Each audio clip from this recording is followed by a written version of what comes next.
नमस्कार मित्रांनो, तर आज कंपनीमधून ब्लॉग चालू करतोय. तर कंपनीमध्ये हे आहे माझं काम. हा आहे वॉशिंग मशीनचा पार्ट आणि ह्या पार्टला आपल्याला टॅपिंग करायची असते. अशा प्रकारे झालाय पार्ट टॅपिंग करून. अशा प्रकारे काम आहे माझं कंपनीमध्ये. अजून बरेच काम करतो कंपनीमध्ये. तुम्ही पास आणि पुढल्या ब्लॉग मध्ये. तर आपल्या पेजला फॉलो करून टाका. कंपनीतून घरी आलो की डोकं दुखतं. दिदूला म्हणलं डोकं दाब. कसं दिदू डोकं दाबते माझं. का तू काय खाल्लं?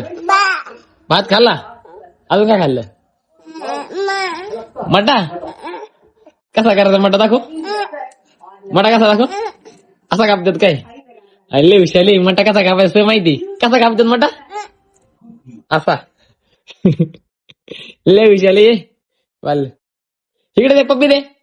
असं कर. कॅमेराला असं कर. असं असं कर. असं कर. असं कर. असं कर. लाईक करून टाका.